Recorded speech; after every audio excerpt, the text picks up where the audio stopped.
Hello viewers, मैं astro sir से सुरेंद्र राय स्वागत करता हूं आपको अपने चैनल में और उम्मीद करता हूं कि आप बहुत ही बढ़िया होंगे। मित्रों, आज का मेरा प्रश्न है कि आखिर मांगलिक लोगों के साथ ही ऐसा क्यों होता है कि उनकी जल्दी शादी नहीं हो पाती।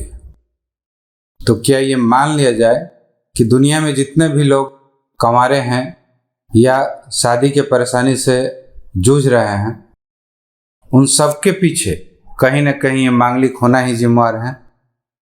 तो ऐसी बात नहीं है दोस्तों। जो लोग आजीवन कुंवारे रह गए हैं, ऐसा नहीं कि सिर्फ मंगल के चलते या मांगलिक दोष के चलते वे कुंवारे रह गए हैं। शादी का कोई योग बन ही नहीं पाया उनकी जिंदगी में। कोई न कोई उनकी कुंडली में क्रूर ग्रहों का प्रभाव अवश्य होगा, क्योंकि अकेला मंगल कभी ऐसा नहीं कर सकता है। मंगल शादी में थोड़ा सा व्यवधान उपस्थित अवश्य कर सकते हैं, लेकिन वे अमंगल नहीं कर सकते। हाँ, ये बात है कि जो लोग भी शादी की परेशानी से जूझ रहे हैं, समय के अनुकूल अगर उनकी शादी नहीं हो रही है तो 70-80% कुंडली में मांगलिक होना ही जिम्मेवार माना गया है। उनमें कहीं ना कहीं मांगलिक दोष जरूर निकल आता है। तो जिनके भी कुंडली में 1, 4, 7, 8 या 12वें भाव में मंगल होते हैं, वैसे कुंडली को मांगलिक कहा जाता है। नवग्रह में मंगल को एक युद्ध का देवता माना जाता है, एक वॉरियर माना जाता है। मंगल बहुत ही एक प्रोटेक्टिव ग्रह है। ये हमें सुरक्षा प्रदान करते हैं, धन की सुरक्षा देते हैं, हमारे शरीर की सुरक्षा देते हैं, और यहाँ तक कि ये हमें परिवार की भी सुरक्षा देते हैं। तो मंगल कभी भी डिस्ट्रक्टिव ग्रह नहीं है, ये प्रोटेक्टिव ग्रह है। हमेशा ये प्रोटेक्शन देते हैं। यही कारण है कि इन्हें एक सेनापति कहा जाता है। जिन लोगों की कुंडली में मंगल इन स्थानों पर बैठे होते हैं, हाँ, वे मंगल प्रधान व्यक्ति अवश्य होते हैं। उन लोगों की कुंडली में मंगल थोड़ा सा ज़्यादा एग्रेसिव होते हैं। लेकिन कुछ लोगों की नज़र में मांगलिक होना ही एक बहुत बड़ा अभिशाप है। वे मांगलिक को बहुत हेय दृष्टि से देखते हैं, जबकि सच्चाई इससे परे है। मैं ऐसा नहीं मानता। मांगलिक होना वरदान बन सकता है, लेकिन कभी भी अभिशाप नहीं। वे मांगलिक लड़कियां ही होती हैं कि जिस घर में पुत्र संतान नहीं होता है, वे माता पिता का सहारा बन जाती हैं।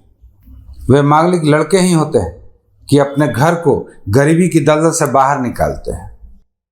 तो मांगलिक होना या मंगल का प्रभावी होना एक अभिशाप कैसे बन सकता है? अब सवाल यह है कि अगर मंगल इतने अच्छे हैं तो ये शादी में विलंब क्यों कराते हैं? आखिर क्या वजह है?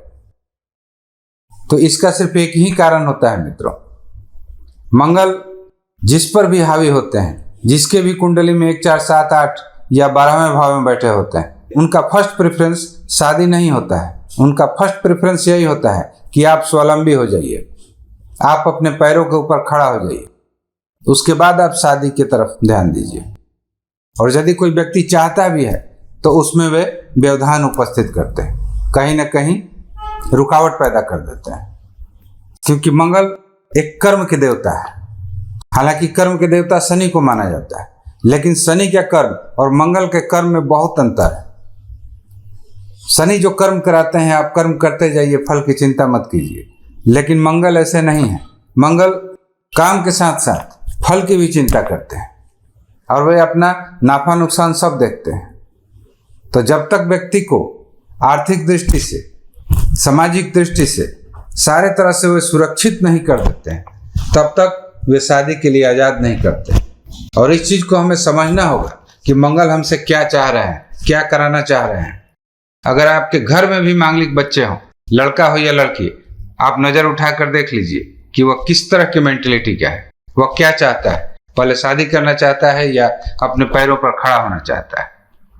हाँ, ये अलग बात है कि शादी की भी एक उम्र होती है। या फिर कुछ लोगों को ऐसे भी देखा गया है कि वे आत्मनिर्भर भी हो जाते हैं, सब कुछ हो जाता है, लेकिन फिर भी शादी में विलंब होते रहता है। तो उसके लिए सिर्फ एक मंगल ग्रह ही जिम्मेवार नहीं है। वैसे लोगों को कुंडली दिखानी जरूरी हो जाती है, क्योंकि 28 वर्ष के बाद मंगल का दोष स्वतः समाप्त हो जाता है, ऐसा कहा जाता है। कारण यह है कि जिन लोगों को जो भी करना रहता है 28 वर्ष से पहले पहले कर लेते हैं, वे अपने पैरों पर खड़े हो जाते हैं।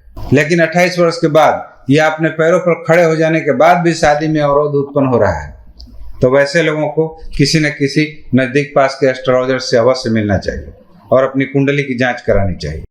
शादी में अवरोध उत्पन्न करने के लिए सिर्फ मंगल ही एक जिम्मेवार ग्रह नहीं है, उसके लिए शनि भी हो सकते हैं, राहु भी हो सकते हैं, कोई भी ग्रह हो सकते हैं। यदि आपके पास कुंडली नहीं है, आप नहीं जानते हैं कि मंगल मेरे कहाँ बैठे हुए हैं, तो नैसर्गिक रूप से मैं यही बताना चाहता हूँ कि जिसके घर में लड़की है या यदि आप खुद लड़की हैं, अपने शादी के लिए कोई उपाय करना चाहती हैं, तो आप बृहस्पति को प्रसन्न कीजिए, उनका व्रत कर सकती हैं आप।